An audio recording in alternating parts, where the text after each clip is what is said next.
ನಾಳೆ ಆಂಧ್ರಪ್ರದೇಶದ ತೀರಕ್ಕೆ ಅಪ್ಪಳಿಸಲಿದೆ ಮೋಂತಾ ಚಂಡಮಾರುತ. ಇದರ ಪರಿಣಾಮವಾಗಿ ಆಂಧ್ರದ 23 ಜಿಲ್ಲೆಗಳಲ್ಲಿ ಈಗಾಗಲೇ ರೆಡ್ ಅಲರ್ಟ್ ಅನ್ನು ಘೋಷಣೆ ಮಾಡಲಾಗಿದೆ. ಮತ್ತು ಒಡಿಶಾದ ಸಮುದ್ರ ತೀರಗಳಲ್ಲಿ ಮೀನುಗಾರಿಕೆಗೆ ಇಳಿಬಾರದು ಅನ್ನುವಂತಹ ಎಚ್ಚರಿಕೆಯನ್ನು ಕೂಡ ಕೊಡಲಾಗಿದೆ. ಇದರ ಎಫೆಕ್ಟ್ ತಮಿಳುನಾಡಿಗೂ ಕೂಡ ಇರಲಿದ್ದು ಕರ್ನಾಟಕಕ್ಕೂ ಸಣ್ಣ ಮಳೆಯಾಗುವಂತಹ ನಿರೀಕ್ಷೆಯನ್ನ ಮಾಡಲಾಗುತ್ತದೆ.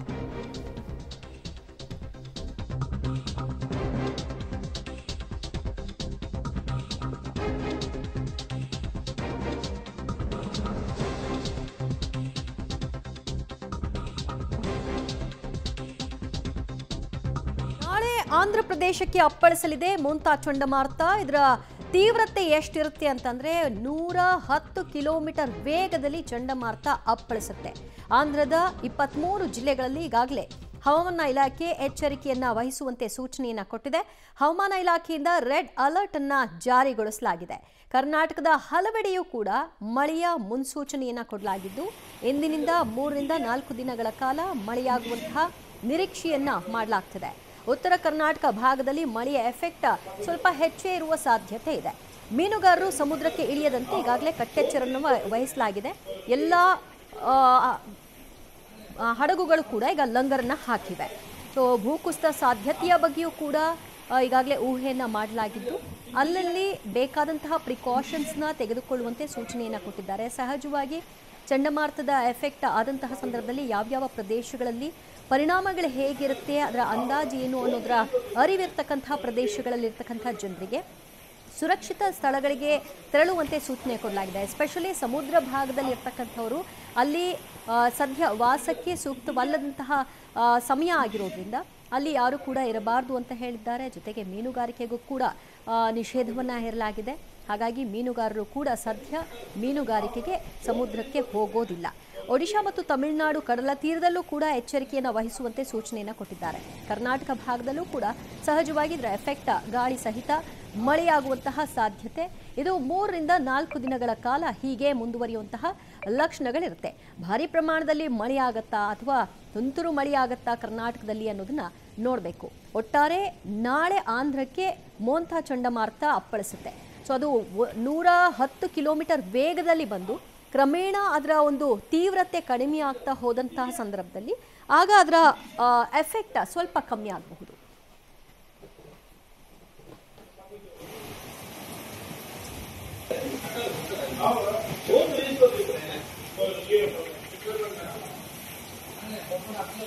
ಇಂದು ಕರಾವಳಿ ಜಿಲ್ಲೆಗಳಲ್ಲಿ ವ್ಯಾಪಕವಾಗಿ ಉತ್ತರ ಹಾಗೂ ದಕ್ಷಿಣ ಒಳನಾಡಿನ ಜಿಲ್ಲೆಗಳಲ್ಲಿ ಹಲವು ಕಡೆ ಮಳೆಯಾಗಿದೆ.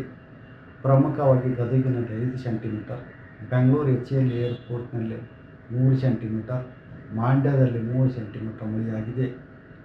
ಈಗಿರುವ ಹವಾಮಾನದ ಸಿನಾಪ್ಟಿಕ್ ಸ್ಥಿತಿ ಏನೆಂದರೆ ಬಂಗಾಳ ಉಪಸಾಗರದ ಆಗ್ನೇಯ ಭಾಗದಲ್ಲಿ ಮೋಂತಾ ಚಂಡಮಾರುತವು ಚೆನ್ನೈಯಿಂದ 520 ಕಿಲೋಮೀಟರ್, ಆಂಧ್ರ ಪ್ರದೇಶದ ಕಾಕಿನಾಡದಿಂದ 570 ಕಿಲೋಮೀಟರ್ ದೂರದಲ್ಲಿ ಇದೆ. ಇದು ಮುಂದೆ ವಾಯುವ್ಯ ದಿಕ್ಕಿನಲ್ಲಿ ಚಲಿಸಿ ಇನ್ನಷ್ಟು ತೀವ್ರಗೊಳ್ಳುವ ಹೆಚ್ಚಿನ ಸಾಧ್ಯತೆ ಇದೆ.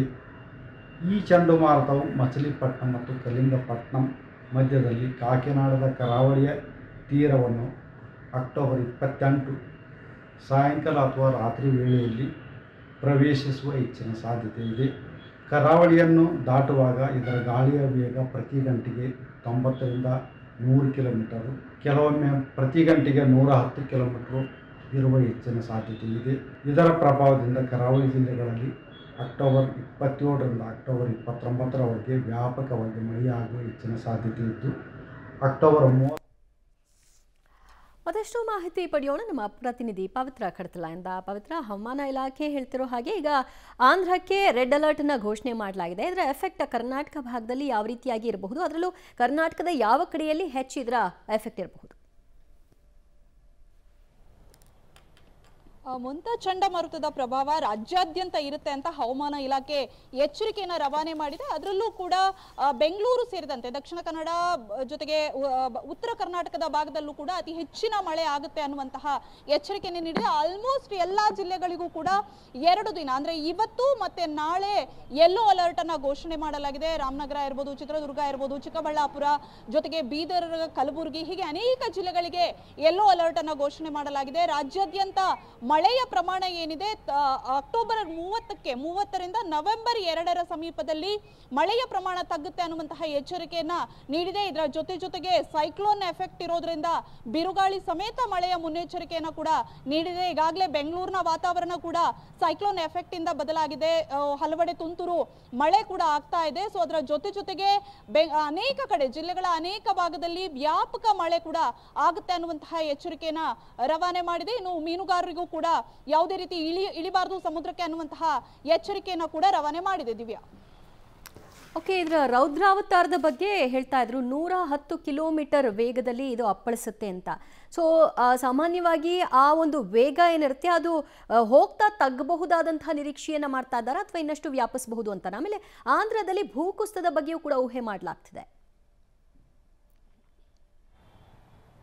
ಹೌದು, ಈಗ ಆಂಧ್ರದಲ್ಲಿ ಅದರ ಬಗ್ಗೆ ಮುನ್ಸೂಚನೆಯನ್ನ ಕೊಡಲಾಗಿದೆ. ಈಗಾಗಲೇ ಅನೇಕ ಭಾಗದ ಜನರನ್ನ ಬೇರೆ ಬೇರೆ ಭಾಗಕ್ಕೆ, ಸುರಕ್ಷಿತ ಭಾಗಕ್ಕೆ ಶಿಫ್ಟ್ ಕೂಡ ಮಾಡಲಾಗಿದೆ. ಅದರಲ್ಲೂ ಕೂಡ ಗಾಳಿಯ ಅಂದ್ರೆ ಪ್ರತಿ ಗಂಟೆಗೆ 90ರಿಂದ 110 ಕಿಲೋಮೀಟರ್ ವೇಗದಲ್ಲಿ ಬಿರುಗಾಳಿ ಸಮೇತ ಗಾಳಿ ಇರುತ್ತೆ ಅನ್ನುವಂತಹ ಎಚ್ಚರಿಕೆಯನ್ನ ರವಾನೆ ಮಾಡಲಾಗಿದೆ. ಇದರ ಪರಿಣಾಮ ರಾಜ್ಯದಲ್ಲೂ ಕೂಡ ಇರುತ್ತೆ, ಜೊತೆಗೆ ಆಂಧ್ರ ಭಾಗದಲ್ಲೂ ಕೂಡ ಈಗಾಗಲೇ ಅದರ ಪರಿಣಾಮ ಕೂಡ ಆಗುತ್ತೆ. ಇನ್ನು ನಾಳೆ ಸಂಜೆ ಅಥವಾ ನಾಳೆ ರಾತ್ರಿ ಒಂದು ಸೈಕ್ಲೋನ್ ಸಂಭವಿಸುತ್ತೆ. ಸೊ ಹಾಗಾಗಿ ಎಲ್ಲಾ ಭಾಗದಲ್ಲೂ ಕೂಡ ಮುನ್ನೆಚ್ಚರಿಕೆಯನ್ನ ರವಾನೆ ಮಾಡಲಾಗಿದೆ. ದಿವ್ಯಾ, ಥ್ಯಾಂಕ್ ಯು ಪವಿತ್ರ, ನಿಮ್ಮೆಲ್ಲ ಮಾಹಿತಿಗೆ. ಸದ್ಯ ಮೊಂಥಾ ಚಂಡಮಾರುತದ ಎಫೆಕ್ಟ್ನಿಂದಾಗಿ ಕರ್ನಾಟಕ, ತೆಲಂಗಾಣದಲ್ಲಿ, ಆಂಧ್ರದಲ್ಲಿ, ತಮಿಳುನಾಡು, ಒಡಿಶಾ ಎಲ್ಲೆಡೆ ವ್ಯಾಪಕ ಮಳೆಯಾಗುತ್ತೆ.